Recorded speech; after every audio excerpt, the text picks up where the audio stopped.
Hello दोस्तों, तो स्वागत है आपको अजय कॉम्पिटिटिव क्लासेज में। आज की इस वीडियो में हम जानेंगे मद्य निषेध, चलनदस्ता और कक्षपाल के लिए जो भर्ती आई है, उस भर्ती के लिए 40 महत्वपूर्ण सवाल को हम आज हल करेंगे। तो चलिए क्वेश्चन नंबर 1 की तरफ चलते हैं। क्वेश्चन नंबर 1 कह रहा है, मौर्य साम्राज्य की नींव किसके द्वारा रखी गई थी? मौर्य साम्राज्य की नींव किसके द्वारा रखी गई थी? तो हमारा ऑप्शन बी करेक्ट आंसर होगा, चंद्रगुप्त मौर्य के द्वारा। अगला सवाल है, निम्नलिखित राजाओं में से किसने प्राचीन भारत में मौर्य साम्राज्य की स्थापना की? मौर्य साम्राज्य की स्थापना किसने की प्राचीन भारत में? तो चंद्रगुप्त मौर्य आ जाएगा। अगला सवाल को देखते हैं। प्रथम भारतीय साम्राज्य किसके द्वारा स्थापित किया गया था? तो ये हो जाएगा हमारा चंद्रगुप्त मौर्य के द्वारा। ऑप्शन सी करेक्ट आंसर है। अगला क्वेश्चन है, चंद्रगुप्त ने किसके खिलाफ विद्रोह का नेतृत्व किया और उन्हें उखाड़ फेंका? तो ये नंद वंश के खिलाफ इन्होंने जंग छेड़ा था। नंद वंश के अंतिम शासक घनानंद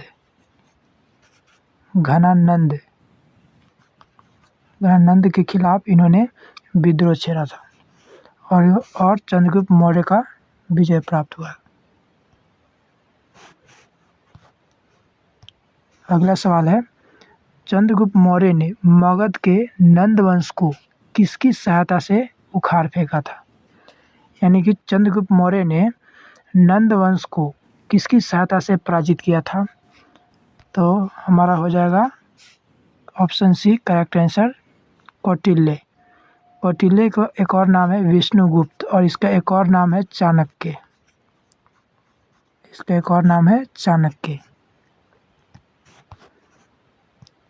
अगला सवाल है, किस योद्धा ने 322 ईसा पूर्व में कौटिल्य की सहायता से अंतिम नंद शासक घनानंद को पराजित किया था?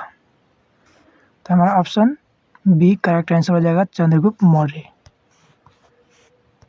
अगला क्वेश्चन है, प्राचीन भारत का पहला साम्राज्य जिसमें युद्ध के लिए बड़े पैमाने पर हाथियों का प्रयोग किया जाता था, तो हाथी का प्रयोग कहाँ के राजा सब करते थे? तो हमारा मगध आंसर होगा। ऑप्शन डी करेक्ट आंसर हो गया।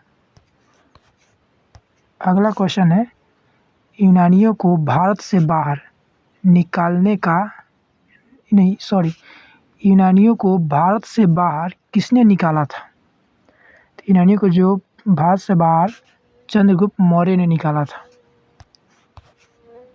अगला सवाल है, सेलुकस जिसको अलेक्जेंडर द्वारा सिंध एवं अफगानिस्तान का प्रशासक था, किस भारतीय राजा ने हराया? यानी कि सेलुकस निकेटर को किस भारतीय राजा ने हराया? तो हमारा ऑप्शन डी करेक्ट आंसर होगा, चंद्रगुप्त मौर्य ने हराया। अगला सवाल है, चंद्रगुप्त मौर्य ने सेलुकस को किस वर्ष में पराजित किया था? सेलुकस निकेटर को चंद्रगुप्त मौर्य ने कब हराया था? तो हमारा इसमें हो जाएगा ऑप्शन सी 305 ईसा पूर्व में हराया था। अगला क्वेश्चन है, मौर्य सम्राट चंद्रगुप्त मौर्य ने निम्नलिखित में से किसे पराजित किया था? तो इसमें इस चारों में से हमको बताना है कि किसको चंद्रगुप्त मौर्य ने पराजित किया था। तो हम पहले बता चुके हैं, सेलुकस निकेटर को चंद्रगुप्त मौर्य ने 305 बीसी में हराया था। अगला क्वेश्चन, किसके शासनकाल में मेगास्थनीज भारत आया? सबसे पहले मेगास्थनीज किसके शासनकाल में आया? तो हमारा ऑप्शन सी चंद्रगुप्त मौर्य के शासनकाल में भारत आया था। अगला क्वेश्चन, मेगास्थनीज कौन था? तो मेगास्थनीज यूनानी राजदूत था, वह यूनान से आया था भारत, यूनानी राजदूत था। अगला क्वेश्चन, चंद्रगुप्त मौर्य के दरबार में यूनानी राजदूत मेगास्थनीज को किसने भेजा था? तो यूनानी राजदूत मेगास्थनीज को किसने भेजा था? तो सेलुकस निकेटर ने भेजा था।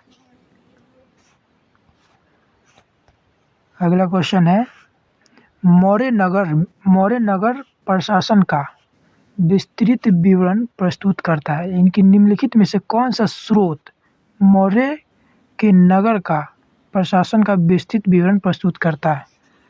तो हमारा सही आंसर हो जाएगा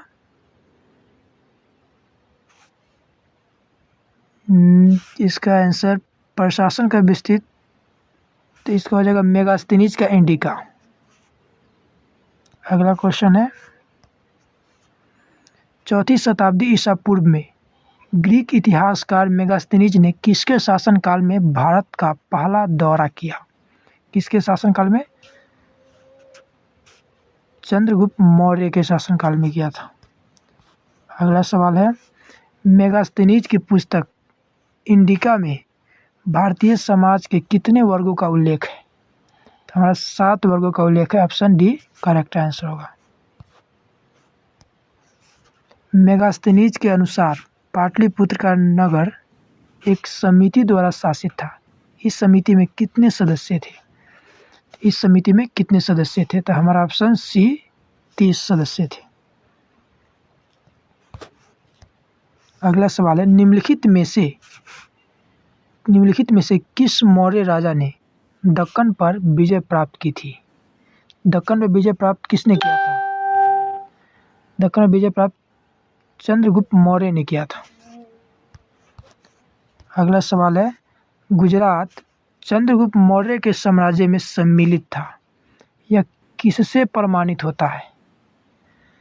तो गुजरात जो था वो चंद्रगुप्त मौर्य के साम्राज्य में सम्मिलित था। यह कहाँ से हमें मिलता है, देखने को मिलता है? तो यहाँ ऑप्शन सी करेक्ट आंसर हो जाएगा, रुद्रदामन के जूनागढ़ शिलाभिलेख से। अगला क्वेश्चन है, पाटलिपुत्र में चंद्रगुप्त का महल मुख्यतः किससे बना था? यानी कि पाटलिपुत्र में जो चंद्रगुप्त का महल था वो किससे बना था? तो हमारा ऑप्शन सी करेक्ट आंसर हो जाएगा, लकड़ी से।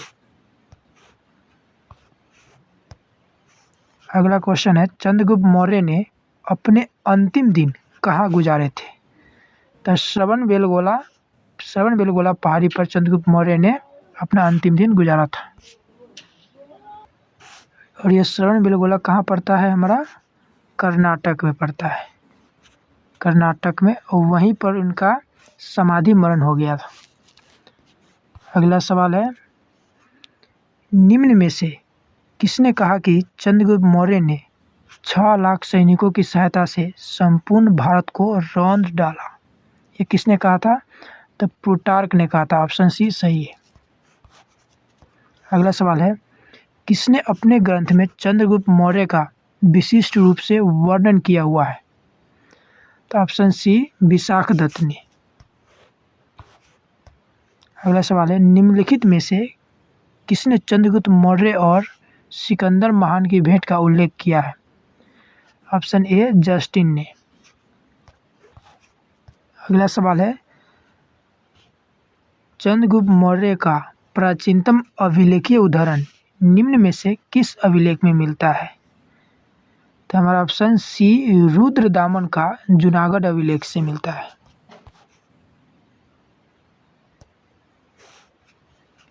कौटिल्य का वास्तविक नाम क्या था? कौटिल्य का वास्तविक नाम क्या था?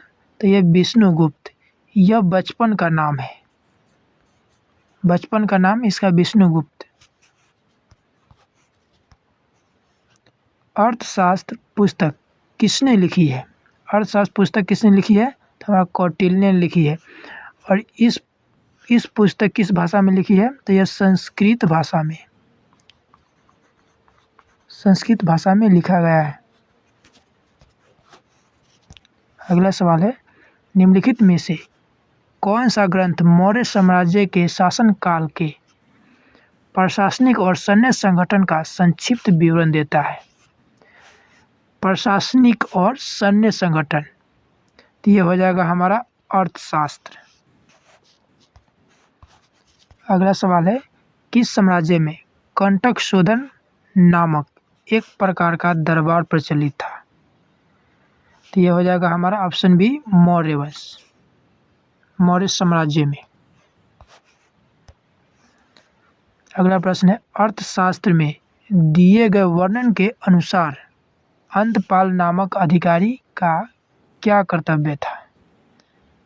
जो अंतपाल नामक अधिकारी था उसका क्या कर्तव्य था?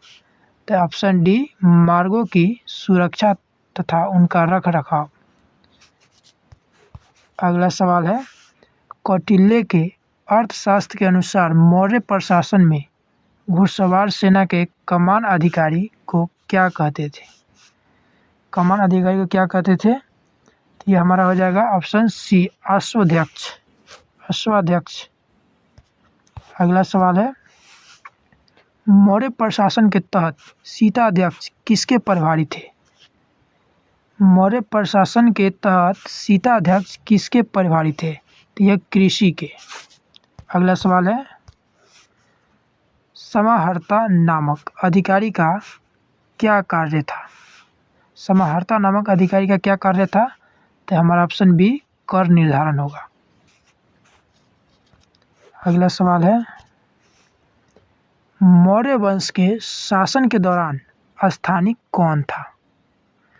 जो मौर्य वंश के जो शासन कर रहे थे उस समय में स्थानिक कौन था, यानी कि स्थानिक कौन कहलाता था? हमारा ऑप्शन ए हो जाएगा, जिला प्रशासक।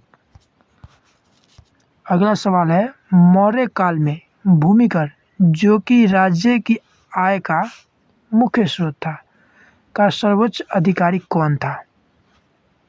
क्योंकि राज्य का आय के मुख्य स्रोत था उसका सर्वोच्च अधिकारी कौन था?